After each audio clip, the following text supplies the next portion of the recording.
حسنة وقنا عذاب النار. আপনারা সকলে জানেন বিগত সরকার ওনার নামে যে রকম অপপ্রচার করেছে যে আল্লাহ মানুষকে যাকে সম্মান দেয় আল্লাহ নিজ হাতে তাকে সম্মান দেয়। আমাদের নেত্রী দেশের নেত্রী বেগম খালেদা জিয়া কে আল্লাহ নিজ হাতে এই যে আজকে সারা বাংলাদেশের মানুষ সুখাহত, আজকে বাংলাদেশের সকল জায়গায় সকল স্তরে আজকে তার জন্য সুস্থতার জন্য দোয়া হচ্ছে।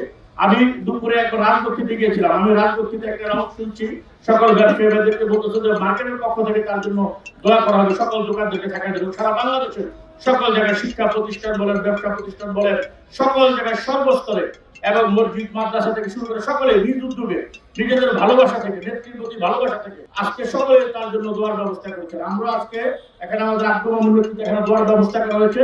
আমরা আল্লাহ রাব্বুল ইজ্জতের দরবারে আজকে হাত তুলে দোয়া করবো আল্লাহ রাব্বুল ইজ্জত তাকে সুস্থ করে আমাদের মাঝে ফিরিয়ে দেয়। এই কথা বলে আপনাদের সকলে সুস্বাস্থ্য দীর্ঘায়ু কামনা করে আমি আমার এই আজকের বক্তব্য শেষ করছি। খোদা হাফেজ। বাংলাদেশ জিন্দাবাদ। শহীদ জিয়া মুরহদ, খালেদা জিয়া জিন্দাবাদ, তারেক রহমান জিন্দাবাদ। সবাইকে দেশ নেত্রী বেগম খালেদা জিয়া, আল্লাহ মেহেরবানি করে তুমি তিনাকে সুস্থতা হায়াতে তাইয়্যিবা দান করো।